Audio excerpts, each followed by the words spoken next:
Mark Reed here, Lawdit Solicitors. Just another instalment of, or an episode, I suppose we should call it, of our podcast. Look, I'm going to be honest. This particular topic is something that I don't like doing and discussing, but the reason we feel that we need to is because, sadly, there's a lot of it going on at the moment, and whether there's an issue within different industries, within the government, I don't know. But certainly from an employment perspective, settlement agreements and us getting phone calls, I kid you not, probably about 3, 4, 5 a week of people needing to have some independent legal advice from ILA on settlement agreements, so that we can go through everything with them, make sure that everyone understands what's going on. And usually it's because the company has either said, look, we don't feel that we can have you working anymore or anything. So obviously there are lots of reasons. We're going to go into that. So, yeah, but the reason why I don't like doing it is because it's a very final point there with settlement agreements. They can occasionally be a positive thing that both parties are happy to have engaged in that. But in actual fact, usually these days, I get someone phone me up needing some advice on a settlement agreement, and it's not something that necessarily wanted. They feel they've been forced into, or, the company then rings us up and says, oh, we need to do another one. And it all just seems doom and gloom. It's not one of those positive topics, but it's certainly crucial and something I think the listeners, could do with hearing, and certainly call us up if you want to have another discussion about your own case. But I'm not on my own. I'm here with Ellis Sweetenham. Hello. Good afternoon, everybody. Hello. Do you get what I mean? Yeah, it's a mechanism, isn't it, in terms of litigation or, like you say, employment disputes. It is a means to an end, and in some circumstances, actually, the benefits can outweigh the negatives in that the matter's dealt with. No one's got to go down the long road of litigation or tribunals or anything like that. But ultimately, when you don't play out a matter to its conclusion, there's always compromise on both sides, and that ultimately is what the settlement agreement is. It's about, of course. And it rarely is equal compromise. There's always someone that compromises more than the other. Of course there are. All right, well, look, let's go back to basics then. So, what is a settlement agreement?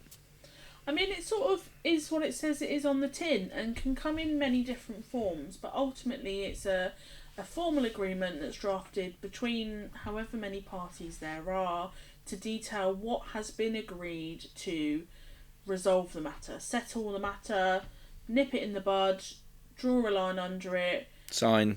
Done, dusted. Yeah, everyone move on. All right, okay, so let's just sort of break that point down. So if you are negotiating a settlement because something has happened in the workplace between employer and employee, now I say employee, I mean, you could even have a director that suddenly decided they need to go or whatever's happened, so they have to agree on certain terms. You would negotiate the settlement, and then once the settlement has been reached, you then would draft the agreement, and then you would get someone to look at it.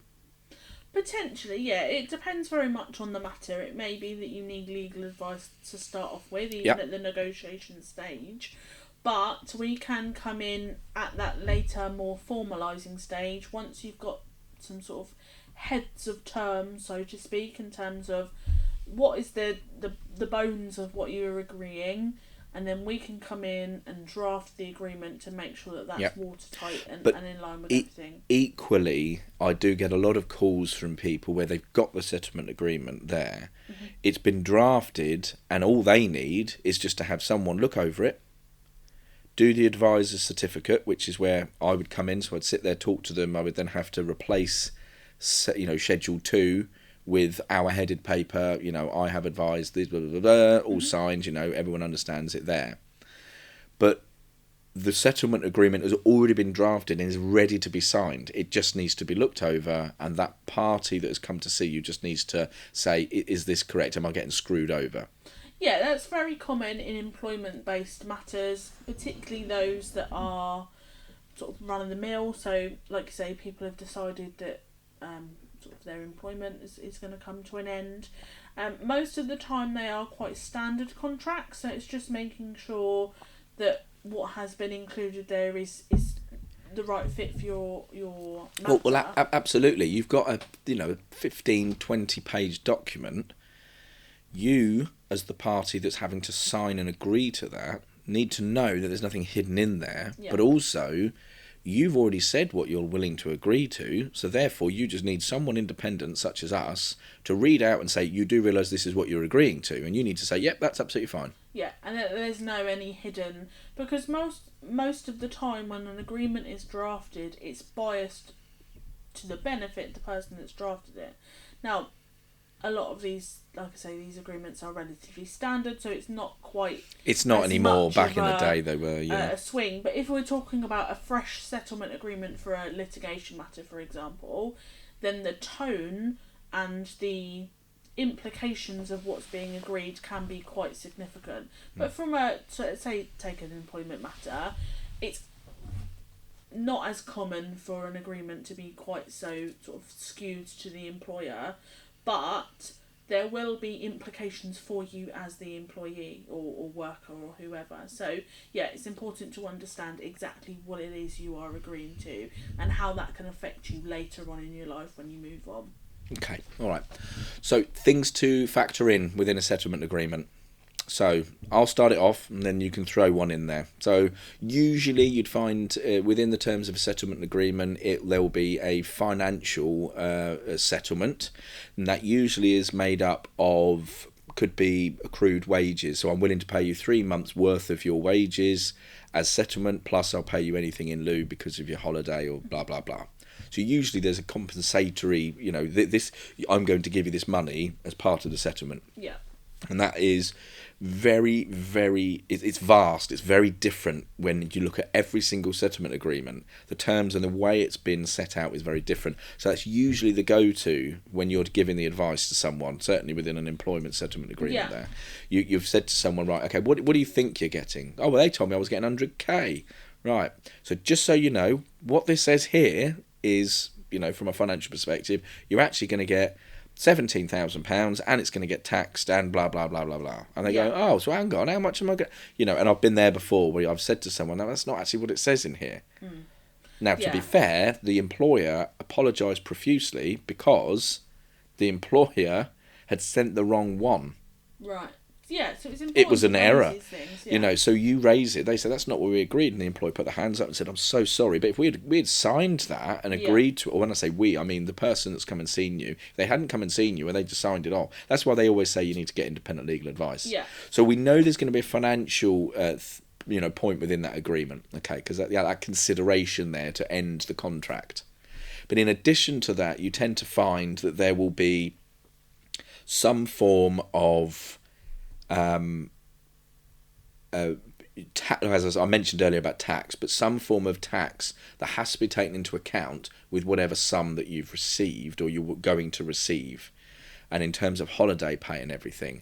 Now that's usually something that we can't really advise on because we don't know what the figures are. It could be whatever band they're on or anything. So it's really important that the listeners get any of those sorts of figures to be able to provide it to the lawyer to say, look, apparently this is what band I'm on, the tax and everything. It's only going to be on that much. But other than that, does all this seem right to you? And you say, yeah, that's quite standard as long as you're happy with the figures that's been presented to you. Yeah, to boil it down to sort of what am I going to receive in my pocket once everything is sort of shaken out. Yeah. Yeah, to know what the tax and national insurance contributions and that sort of thing may or may not be to be taken into account in calculating that is important. Yeah. Okay. So I'll throw another one out there. Confidentiality. Usually everything contained within the settlement agreement is not only a full and final settlement, which we'll go on about in a moment further, but it's confidential. I've genuinely seen it before where someone didn't listen to the advice. They went around and plastered all over the place what they'd ended up getting. They were down the pub telling people, I've got this, I've got that. The employer got wind of it. They had signed that contract and it voided the settlement agreement and they had to return all of the money. Yeah, the ongoing obligations is part of the contract that people just, it doesn't seem they don't appreciate how important it is, and confidentiality is one. there is 99% of the time going to be a clause in there that confirms that you aren't able to go and speak badly about your previous employer or go on social media and slag them off, and you're Well, actually, stum about that. let's just explain that further, because some settlement agreements are because someone has got royally hacked off with their employer. There's things that they're aware of. There's things that have happened. I'm not talking about illegal things, but just things that have happened that would be damaging to that business. That business has then decided, you know what, you're not fit for us. It's caused problems in the workplace. You've been aware of all this stuff that's been going on, but it's caused it to be fractious. You're not working with us to rectify it. You've become quite toxic. We need you to leave. Well, when they then leave, they've got that information in their head as to what had gone on, and they're told you cannot go bad-mouthing us or, just shouting out about how awful we are and that we did this. It is very much a confidential thing, not just the terms of the settlement agreement, but also anything about the companies. That's a really good point. Yeah, and obviously people leave companies for a lot of different reasons. Of course, sometimes it is a positive thing. Yeah, so the settlement agreement will reflect that, and that could be leads redundancy. Leads on to the full and final settlement Voluntarily. point, in that the context of the reason why that agreement is being signed is very important in terms of how it impacts what you do next. Yeah. Okay, well, that leaves us with some restrictions as well. Sometimes you get told that you're not allowed to work in the same industry once you've signed the settlement agreement for a period of time around this area. So therefore, let's use Hampshire. You're not allowed to work in Hampshire in this industry for 6 months. Yeah. Sometimes they're unreasonable and they say a year or 2 years, but whatever that industry, it could be hairdressers, it could be, I don't know, the world is your oyster. Whatever it is, they say that that's the case, and we usually have to sit there and point out and go, you do realise that they're restricting you from the geographical location where you're allowed to actually work for the next 6 months. And that person will then say either, you're kidding me, well, that's not going to be any good, because that means I can't work outside that area. How am I going to get any work? We go back and renegotiate and say we're not willing to sign this.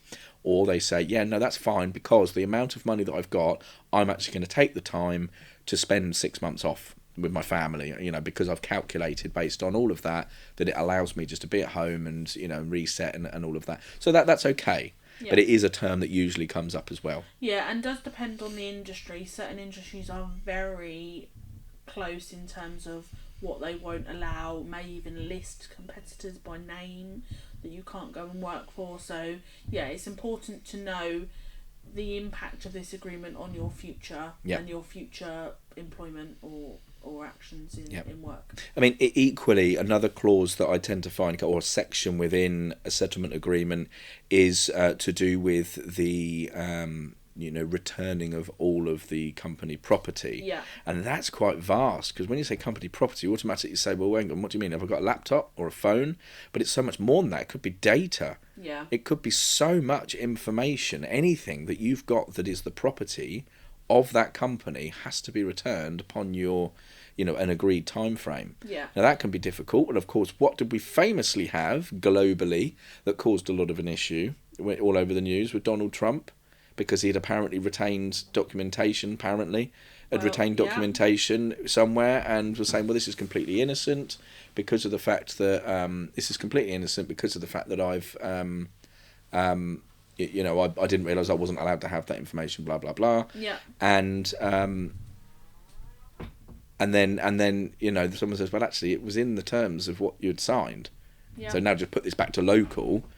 It was in the terms. You shouldn't have kept that information. There's no innocence there. Yeah. And therefore, you need to be held to account for it. Yeah. If a US president, well, as he is at the time of recording, can do it, anyone can do it.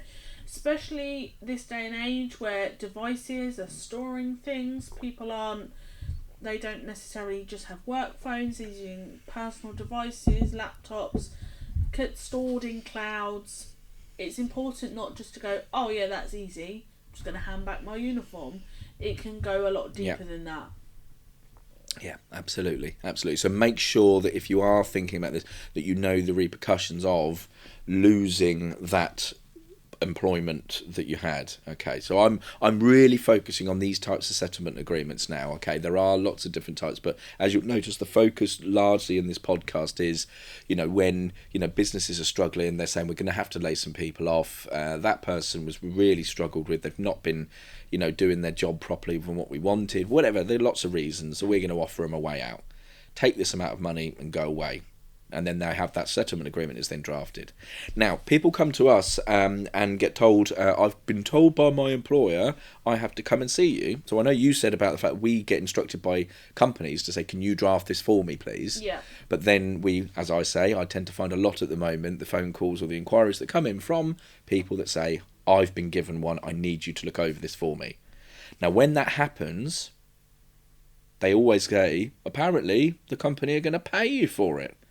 Well, usually within a clause of the settlement agreement, it will say that there is an amount of money that the company will pay your lawyer to review everything. And they say, we will pay X amount of £100 towards the legal advice that you're receiving. Yeah. And usually it's a sufficient amount that means that you haven't got to pay any money because that's enough. It is. So with that, do bear in mind that when you negotiate, this is for the listeners, of course, when you're negotiating through, make sure it's a sufficient amount of money for you to get legal representation. Because I've seen some where they've agreed on everything, the settlement agreement has come through, and all the company has been willing to offer is a nominal amount, like £50 or £100 towards the legal. Well, that's, I mean, I never see them like that, but I have. Only literally a few weeks ago I did one and it said that. So they went back and said, that's absolutely no, you're going to have to pay hundreds of pounds more than that. And then the company went back and went, oh, sorry, all right, we'll agree to that, that's fine. But it is important to also understand that the company's not paying that out of the goodness of their heart. They are paying that to make sure you've sought legal advice to ensure that that legal agreement is therefore legally binding. Of course. They have a duty to ensure that the employee is signing any agreement in an informed mindset. So they've sought legal advice and they sign it. Essentially what they're doing is covering their own backs. They're making sure that you've sought legal advice, you've ticked the box, so in 6 months' time if you come back and say, I dispute the validity of this agreement, they can you're in a bit of a hole. They can say, well, hang on, we gave you money, you went and sought legal advice, that little lawyer has signed a piece of paper to say they're giving you that advice, you got nowhere to stand. Yeah. Jog on. Absolutely. Yeah. So it's important to make sure you're getting proper advice. Yeah. And you're covering yourself. And even if the money paid by your employer doesn't cover that, it's probably worth the investment to make sure you top it up yourself. The advice you're getting is good. Yeah, absolutely. Okay, well, look, this has been useful. I think ultimately, the reason why I wanted to just go through this, is because there are several clauses that usually confuse people, which I hope we've set out some of them today for you. Can you think of any other clauses that we tend to find that we haven't covered already in a standard settlement agreement? I think maybe the point that we've sort of touched upon but we haven't made particularly clear is from a full and final standpoint is most settlement agreements are preventing you from taking action on the matter even further. So you may have a dispute with your employer that actually you could take maybe to somewhere like the employment tribunal, but by agreeing to that settlement agreement you are essentially giving up your right to take that further. So that's probably a very important point to think about, is what is the alternatives? What could happen if you went down this road? What's the risks? What's the positives? And the repercussions of me signing this agreement is that I'm giving up the right to explore that. And how does that sort of tie into what's happened and what your outcomes and your expectations are? Yeah, absolutely. Yeah, no, very much so. It is very full and final by way of a settlement, and hopefully you can then all move on and know where you stand.